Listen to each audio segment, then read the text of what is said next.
Welcome to another Marketing RV. We are still at DHCU where we were in our last episode, but now you got just me and Gene. Solo, just the two of us. Yeah, that's pretty cool. Is there a song? Just the two of us. Right? That was actually a song for me and a boyfriend back in the day. Don't say that. Oh, I'm You're not allowed to have boyfriends. It's only Bob. Oh, well, it is now, but come on, he knows, whatever. All right. That late in life. This isn't about relationships. Well, Okay. it is about relationships, though, isn't this? Sometimes. I mean, because marketing is all about relationship building. It is, and I want to say, I feel like every time that you post something social, it does exactly what it's intended to do. What do you mean? Like, you basically just put out there, hey, we're looking for a spot. I know. Right? I know. And people come out of the woodwork. I know. And we're at this place today where we just met I just met two great guys. Oh, I did too. Well, I knew Jim, but yeah. And what episode? This is episode 18. This is. So go back and listen to 17, and you're going to learn a little bit about the inside the banking world. It was interesting. It was. Right? It was more interesting than I expected because I Agreed. worked in the credit union world, and this was a different perspective. And these guys are like legit, real, salt of the earth community bankers. Yeah, and I think like even that. Jim used that salt of the earth, Mm-hmm. verbiage, which is great because it seems like they're trying to help people first, and then great, we make money on the back. Awesome. That's the way life should be with everything. It's easier said than done, but we talked a lot off air about relationship building with those guys, and what I love, and I'm just going to throw it out there, Gene, because I'm just not shy about it, was that they do what I call the Jesus marketing. It's about while you're laughing. Just go ahead. Keep going. Servant leadership. You don't go out into the world and try to push your wares to satisfy your own needs. You try to help others, and then it all comes to you. It's just the way the universe works. If you believe in God or not, whatever. I've read a lot of business books. I love them. I devour them. And it's funny because this is something I wanted to talk about in this episode with you. You recently, I think it was again off air, but when we were together a couple of weeks or months ago, you said, well, read The Secret. And I'm like, yeah, I read The Secret. Let me pick that up again. Same thing. All about what you put out in the universe. Yeah. All these books of successful people, the ones that are really good, the ones that really resonate with me aren't the ones that, they made it big. Like, I'm going to throw out his name. I know I talked about it last episode, was Mark Zuckerberg. He was all about Mark. And, great. He created something cool with Facebook and everything. Wasn't originally his idea, but all right, he was the tech guy that knew what to do. But I just don't feel the love there, We look at how many successful people give more than they get, but then they end up getting more than they give. And that's kind of what the Bible tells us. And that's what the theory of The Secret is, throwing it out to the universe. Agreed. But I think I am following you, but I also think you may have just unwittingly gave Zuckerberg a bad name. I don't know what he does from a charitable perspective. What? I don't He either. seems like he's a little bit of a snaky dude, but he's an IT guy. And so sometimes IT guys are a little more socially awkward. All right, so I apologize. Do you know what I mean? I apologize because I don't know. No, but I don't know him, and I'm only going on the movie. And the fact that he supports a lot of socialist agenda things that just drive me nuts. Okay. It's like you made yours and now you want to tell everybody else how to spend their money. Come on, dude. It doesn't work that way. Yeah, and I think, I think that you might not like what he stands for. We use his platform. He's certainly changed the way technology and marketing. He did a lot of great things. I mean, some people might argue they weren't great things too. It depends on your view. But he might be. Like Bill Gates he's the most philanthropic guy on the planet. Zuckerberg might be right behind him. He may be. I don't know. And I'm sure, I'm sure he does a lot. And I'm not here to judge what anybody does as far as giving in that respect. But giving in terms of, when you're doing sales, talking about people building relationships is more about how can I help you instead of, well, here, you want to buy this. You know what I mean? Yeah. And that's the right approach. And you always heard that old thing. People don't care what you know until they know that you care. Exactly. And when you come in with a sales pitch out of the gate, everybody has that, right? It's like, hey, by the way, I have this great. Nah, dude, I know. I've made that mistake. I've made that mistake. Right? Yeah. No. Listen. Sales is a process, right? And I'm the opposite. I sell so little. Right. That I'm sometimes a terrible salesman. I've also done the other thing where, there's an art and a technique to getting somebody to where they make the commitment and then stopping. But I have made so many mistakes in my sales career, right? Where I get the commitment, and then I talk too much, and the commitment goes away. So, all right, dude, you convinced me, right? I'm gonna buy it. Right. Now shut up. Shut up. And I've done that. And I know even when I leave, I'm like, I know I'm not getting that. Yeah, it's like I have that Yep. remorse, regret right away, and I'm like, I couldn't just keep my mouth shut. Yeah. He told me he was in, and I know I'm not getting it. I know it. And it's just part of the process. Yeah. And you learn, right? And you move on. We went from Zuckerberg to 0 to 60 in less than. I like the beginning of that though, but let's talk more about what you wanted to. So you were. Well, I wanted to bring up with you The Secret. Of course, I didn't bring the darn book with me, and now I got to try to remember. But the whole concept of throwing out there what you want, your goal, and focusing on that, and of course focusing like a beam, but saying it over and over, and all in a positive light, always putting forth positive. So you read the book and you can see how it's done as an individual. How can you take that and do it organization wide? Regardless the size of an organization, can it be done? I think it can. I don't know how. Are you taking a picture of me right now? No, video. Okay, good. Instagram video. Oh, for me? Of you and all the podcast taping. Don't worry about it. I'll tag you in it. Oh, even better. Gene Volpe on Instagram. I'm being sarcastic. I don't really want to be on a video right now. Too bad. My wife woke up this morning and said, "Did you post that Instagram thing of us last night?" And I was like, "Yeah." She's like, "I'm going to kill you." Said, just don't be in the view of my camera then. She said it just like that. I'm going to kill you. No, it was with some more F words in it. There's some more F words in it. But, she said, no drunk Instagramming. That's true. It can get you in trouble, that's for sure. She's got a professional, demeanor to maintain. She's smart. So my two questions to you, Gene. Yes. How can it be done organization-wide? But my other thing, not a question, another comment I want to make. So let's say it was 5 weeks ago when you mentioned the book, and I pulled it out. I started reading it again. Simultaneously, I started reading a book that I had read years ago that a friend recommended to me. It's called The Little Money Bible. Okay. Now, originally the whole concept of money and Bible in the same title turned me off. Yep. But it's just like anything else, not what you think it is. Uh-huh. So I'm reading these books simultaneously. I've never done this before. Actually, I was reading 3 books at the time. I go from one book to another, read a chapter, read the next one, read the next chapter. You know what I mean? And The Secret and The Little Money Bible. So cool because basically throwing out a lot of the same concepts and principles, but, coming at it from different angles slightly. Okay.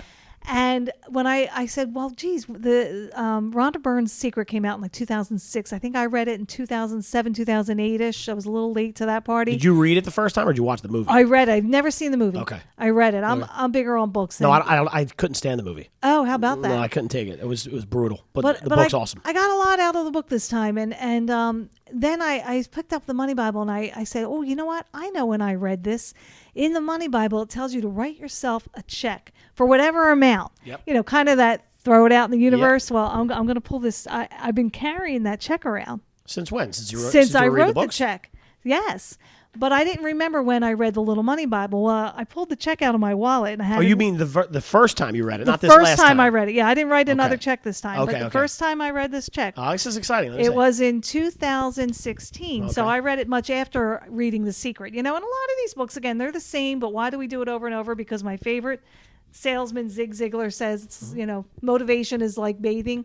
It wears away, so we need to do it often, right? Yep. Here's the check I wrote in 2016. Gene, read it without giving out my bank numbers. It says, Ranalli, yeah. Right. And what's the amount there? $5 million. What's the date? November 1st, 2016. Okay, now look at the memo line. Can you read my handwriting? Rights to produce play, it says. Rights to produce my play in 2016. Okay. Right? So I pull this out and I'm like, oh my God, I wrote it with the mindset of La Familia getting some big production. Uh-huh. I don't know if it's going to be La Familia, I said, but it'll be something. And then within a week, the play is getting run in a small theater. I'm talking, I'm hoping to, what I originally wanted with this play is to get these little vignettes produced as a pilot for a sitcom. Okay. It's in the works. Really? I don't know that it's going to happen for sure. Actually, I do know it's going to happen. I don't know if it's going to happen with the talks that are going on right now or if it's going to be future talks. But this stuff's good. No, I got the goosebumps a little bit. Yeah, isn't that wild? Yeah, because I'm going to cash that check one day. It's funny. I believe you will. And if you believe, listen, here's what I know: if you don't believe you won't, that you're going to cash it, you won't. Yeah. So what's the harm in believing you're going to cash it? There is someday? none, but your psyche plays such games on you. 1,000,000%. I was on a high for 2 weeks after that. Finished reading the books. I can't wait to talk to you about it. And then I don't know, about 5 days ago, I went into like a deep depression. One day I just had a bad day. I don't know what it was. Yeah, I get it. I actually do know what triggered it, and I'll tell you that another time. But I'll tell you now. But and I started doubting myself. Oh my God, am I being an idiot? Is this craziness? Oh my gosh, I'm thinking of people like I grew up with, my family. They would all say, "You're nuts. You are into that gobbledygook, and that's just crazy." So for one day, it all came crashing down, and I was lost, and all my momentum was gone, and everything was gone. But you know what triggered it? The grudge started coming back, the one that you mentioned off air. Interesting, very interesting. And I said, this is what I get for not forgiving. I got to let go of that. It's poison. It's poison, right? And my friend Antonella, whose restaurant we were at recently, she always says, holding on to anger is like drinking poison and expecting the other person to die. Yeah, I've heard that before. Right? Yes. So I lived it again. So this is why we got to read this motivational stuff over and over again and support each other with that. So I'm off on my little tangent, but I'm back on track. And if you all think it's crazy that, I wrote myself a check for $5 million, I'm carrying it around now. I didn't post date it. So if you try to, knock me out in the parking lot and take my check, great, but you're not going to be able to cash it. Well, that's anyway, 3 years old now. I don't think they'd look at it. It's 6 months probably. Yeah, I think so, especially that big. But the whole concept of attracting that kind of dough, I want to do it. I agree with all that stuff. Everything you just said. So I'm very big on The Secret, and I used to have a partner years ago who's still one of my best friends. And I always remember, because you get people that hear about The Secret, and they look at you like you're some kind of goofball, like what kind of voodoo you're practicing, right? Right. That stuff's stupid, And I say it's not stupid if you try it and you open up your mind. So what the thing used to be, like if you read the book, it's easy to misconceive the message, which if you're shallow, you're thinking that what they're saying is think about good things, like think about money in your mailbox.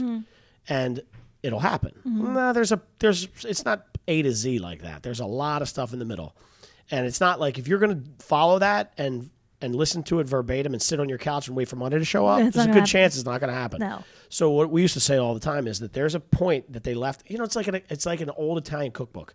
Remember how your grandmother put all the recipe on paper and there was always one ingredient missing? It seems to be a thing across the Italian families. There's always because they don't want yours to be as good as theirs was. Well, I told you we didn't have that in my house, but I know what you're talking about. We have it in ours. Because we never had anything written down. Well, let's see, that's a big part. We actually had. I'll tell you this some other day, but we had a recipe book handed down to my wife. Wow. Her great aunt sat behind a typewriter and typed out all of her famous recipes. Wow. And every single one has an ingredient missing. And we never know. Now we know, because when we try something new, we're like, there's something missing. What is it? So you'll try to figure it out. We figure it out.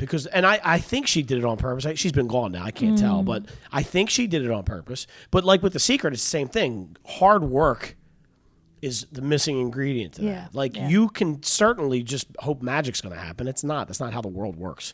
So you got to implement everything we just talked about, but also include the hard work. Go out and get it, right? But it's one of these things where, I always think about, if you think about how your bad day starts, right? I always say, if you get out of bed and you stub your toe and you curse at something, and then all of a sudden you're focusing on that bad toe, and you're walking in to knock the iron over, and then you get in and you hit your knee, and it's all and then you say, this is the worst day. Well, guess what? You keep saying it's the worst day. It's going to be the worst day. It's going to be, man. So how about take a different perspective? And you know what? I stubbed my toe, but thank God I didn't fall on my butt. This is a great day. And then boom, it's going to be a great day. I'll teach you a trick. And it's not really a trick. This is something I do. It's going to sound very elementary and stupid. But my wife says I'm delirious sometimes, right? Okay. And what she means by that is I don't know how to explain it, but things happen in my life. I lost my dad when I was 20. Yeah. I lost my mom when I was 31.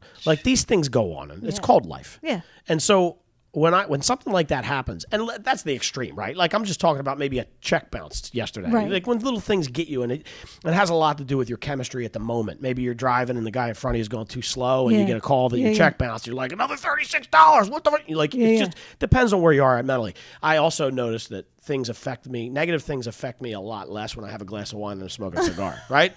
Or I'm on the beach. You know, so it has a lot to do with your chemistry and the elements you're in, where you're at that moment. But what I am very good at, and this is where my wife thinks I'm delusional, right? Is that I can take something negative, internalize it, work it out internally, and 4 minutes later I'm back to where I was. So I have a very short, like, I get it. I understand the gravity of it. You don't hold on to it. I can't. I don't. And this is what I was saying, the trick. One of the things I do is every week or so, I always have one or two things that I'm looking forward to. So like last week, we had the party on Saturday for my daughter's graduation.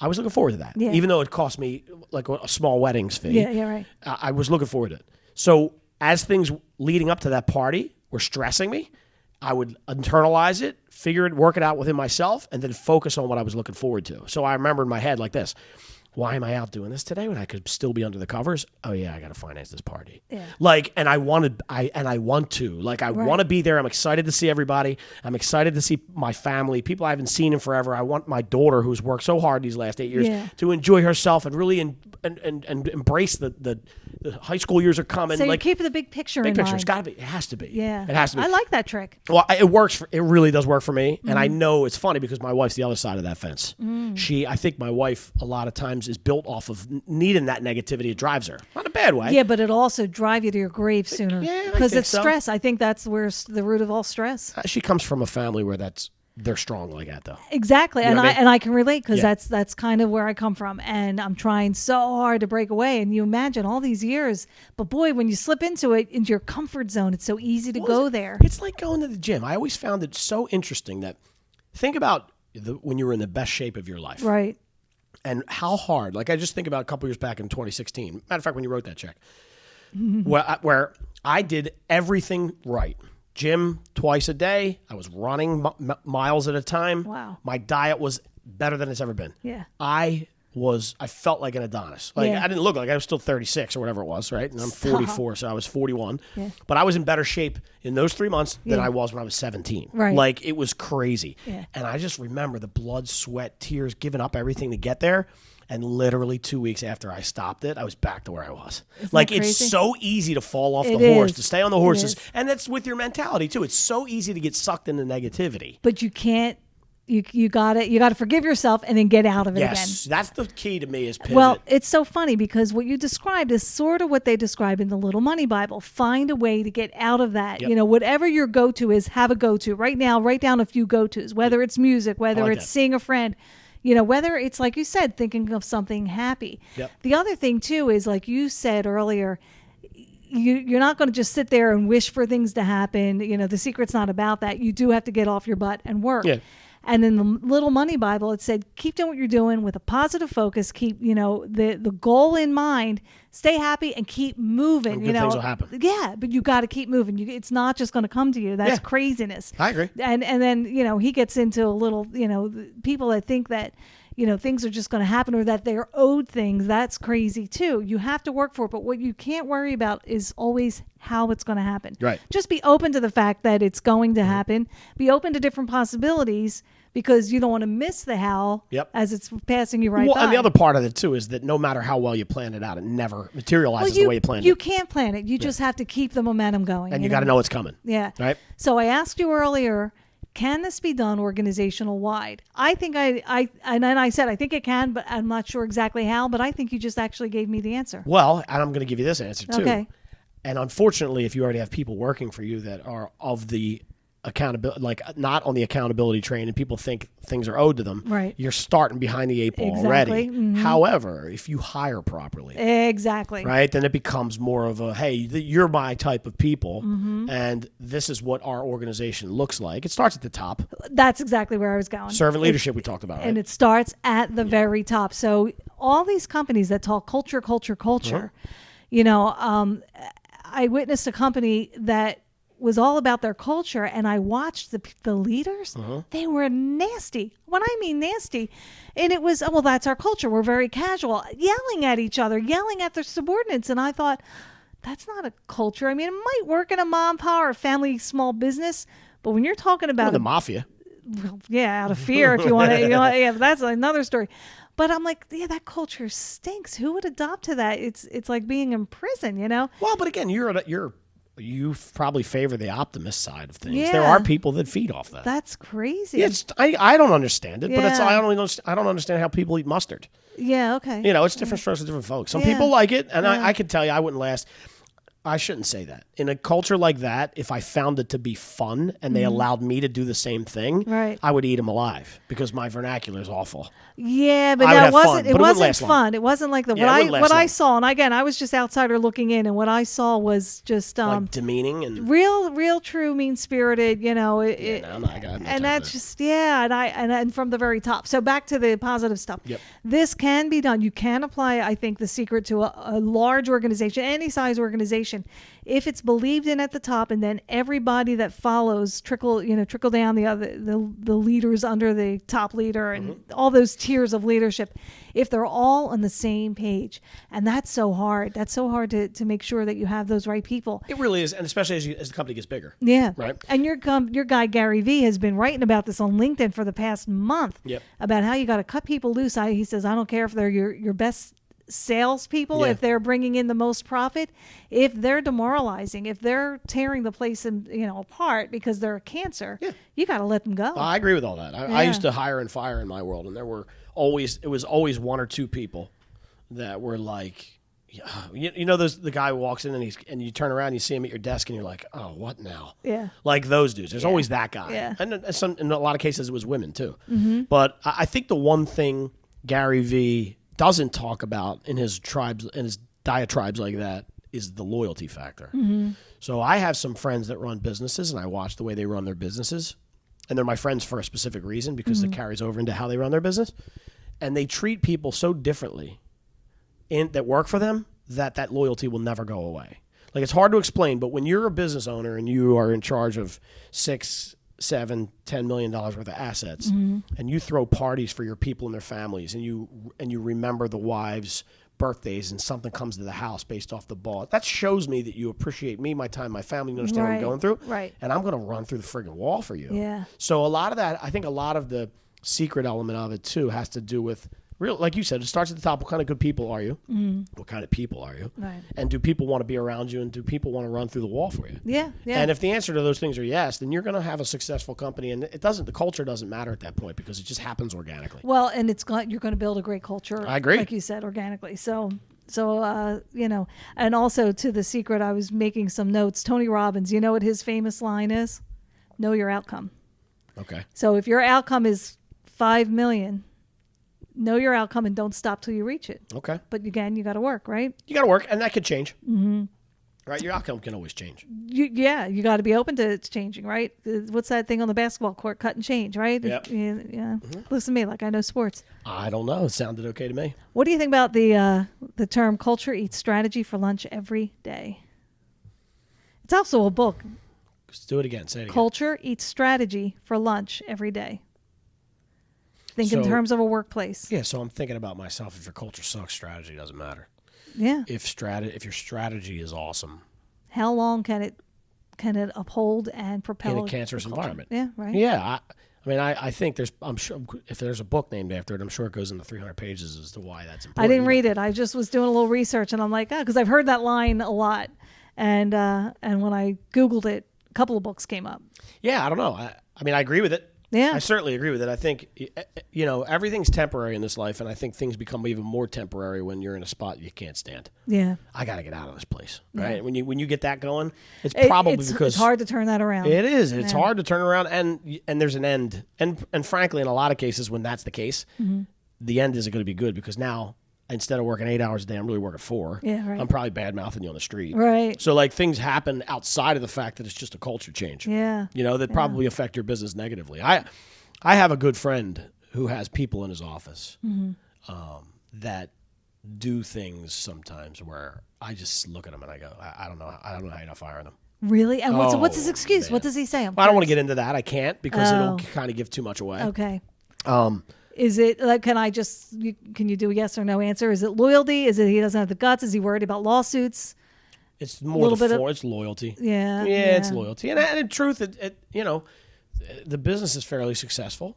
And it would, when you look, if you get rid of 2 people that are key to your strategy, it does hurt. It depends on the size of the business. Yeah, sure. But most of the, again, it comes down to product, process, people. Yeah. If the people are cancerous, it's gonna mess up the process. It's gonna mess up the product. It's a big deal, man. It's a big deal. So what does all this have to do with marketing? I don't know. Well, it's marketing from the inside out. If your inside isn't strong and solid and everybody's rowing in the same direction, it doesn't matter how great your product is, it's going to fail eventually, right? And we talked about, too, in one of the last meetings that we had and the interviews we had, we talked about, oh, God, I just lost my train of thought. That's okay. No, it's not. What the hell were we talking about? You're getting old. I'm getting old, and I'm out of it. It's Monday. So wait, would you repeat that last thing for me? So we're recording on Monday, but of course this is going to run on a Wednesday. Oh, Wednesday, right? It usually does. Yeah. I don't even know what I just said to you. Oh, we're terrible. The inside out marketing about, the culture on the inside. If it's rotten, if an apple can look beautiful on the outside, be shiny red and whatnot. Oh, I remember. It's how fast negative news travels. So in other words, when you're on the inside, if you handle people properly, nobody knows about it. Right, because people don't tell the good news. But they do, because they I want to be a part of that. If you walk into a party, you want to go. You're attracted to the people smiling and having a good time. That have the energy. So if that internal energy in the company is so strong, it is going to just ooze out the doors. But to your party reference, if you go in, people are less likely to talk about how great the food was. But if it was a shitty party, they'll talk about everyone will know about it. Yes, right? I get your point. Yep. So I think my point is that you can work so hard to get good information out, how great your culture is. For some reason, that stuff doesn't find its way out without really being pushed. Whereas the negative side of it just figures a way to get out. It does, but you don't have to push any if the culture is good. You don't have to try to cover up and say, "Oh no, we're a great place to work," when it really isn't. You can just it just will. People will know it's great because customers coming in will see the smiles on the face. Chick-fil-A gets this all the time. Mm-hmm. People talk about, this and that about Chick-fil-A or fast food workers. Have you ever gone to a Chick-fil-A and not gotten great service or smiling faces? I think they're happy to work there. Chick-fil-A, great philosophy. Have you ever been to the one on 452 and Route 1? Yes. Have you ever been in line with 6,000 cars and they actually have people taking orders in the drive-thru? Yes. That's incredible. Isn't that they do that in the one on Baltimore Pike as well? It's unbelievable. And here's the best part. It doesn't even matter how, it feels like every time I drive up there, I'm only there for 3 minutes. There's 70 cars. I'm there for 3 minutes. And you don't even, the process is unbelievable. It's unbelievable. They have iPads, and what I can't understand is how do they know it's my order? Yeah, well, I think they probably track the car too. I'm sure. And if you remember, in the 2 lanes, they go, you have to get in front of this car. They tell you where your car should be so that it's all in line. I think it's total brilliance. Gosh, now I want a Chick-fil-A right? milkshake. Well, and the other thing too is even if you had to wait in line long, the product's good enough where it doesn't matter. It doesn't, and because they go through the effort, you're. We should do one of these from a Chick-fil-A. Wouldn't that be fun? Have you ever had their breakfast sandwich? I have. It's pretty good. I was like, fried chicken and eggs, that's disgusting. Yeah, but it's actually not bad. Oh, I dream about it sometimes. Isn't that funny? I'm not going to lie to you. I know, and I'm like a little skeevy about eating eggs out. I don't go out. I don't do breakfast out much. Really? Yes. You are a weirdo. I'm a weirdo. That's great. I cook breakfast, but I don't That's care actually, to go out. I get it. Eggs are a weird thing for people. Yeah, I get that. Yeah, I'm not doing I wouldn't dare do like a McDonald's. Well, we're going down another path here. Funny. Couple of things, Gene, because we're getting close to the wrap-up time. Let's do it. This show, okay, we talk about throwing things out into the universe. We're going to say it here. I've already put it in print a few times, and you and I have talked about it. We're going to do things in reverse. We are going to take our podcast and get it on the radio. I love it. So this will be a radio show. At which time, then we're going to look at sponsors. And when we go to these different locations, it might cost a little penny because now you're getting radio airtime as well as our marketing expertise in our various podcasts and our social media sites and blah, blah, blah. So that's pretty cool. Follow us. How are we doing on downloads? We're getting pretty regular stream of downloads? Yeah, it seems that way. That's cool. Listen, we're not where we need to be. Well, we're going to get there. We need people to start downloading and give us 5 stars. I know. That's why we make this 30 minutes to make it quick. You can listen on your way to work. It's easy peasy. Tell your friends. Tell your friends. We're awesome. I'm handsome. Keep going. Okay. And you want to say something about me? No. Usually you say I'm old. I didn't say that. You didn't this time. No, I didn't. He I'm really being nice. isn't feeling well today. No. I told you I'm trying to be nicer. Why? Because It's funny. Come on. I think it's funny. I can still be funny without being mean. Oh, yeah, it's fine. I'm Maybe cool I with can't. it. We'll see. All right, we'll see. All right, fine. You're old. All right, never mind. I couldn't hold out too long. You are so old. Okay, good. Oh, that's all right. Next thing you know, he's going to be saying your mama jokes. But so, Gene, thank you. We are marketingrv.com. Yep. Apple iTunes. Just go to iTunes and review us 5-star and download it and subscribe. Real quick, is it still iTunes? Didn't they make a change? They did actually, and I'm not equipped yet to tell you what it's going to be. They're integrated with other apps. I'm not sure how it's playing out yet. Okay, all right. Actually, that's a great point. So for the time being, you can still do the Apple iTunes? I hope so. Just actually, while you just wrap this up slowly. Okay, I'm looking and very right here, slowly as Gene does his little research. If I can find my podcast. Well, we are on Spotify, Google Play, everywhere you can find a podcast. You can find us. Hopefully, not hopefully, it'll be a matter of time before I'm telling you, go to this radio site or the other one. I am on. And find us. They messed this last episode up. Jesus. Oh boy. Not in a bad way. I'm just very anal about the way it lays out. But no, we're still on iTunes. We're still on iTunes. We sure are. Okay, good. The Marketing RV Podcast with Ranalli and Volpe. Yeah, that's what the RV is all about. But if you want to look for us in a big mobile home, that's cool too. And it ain't really happening. You ain't finding me in no mobile home. No way, man. You're crazy. All right, Gene. Ciao, ciao. Ciao.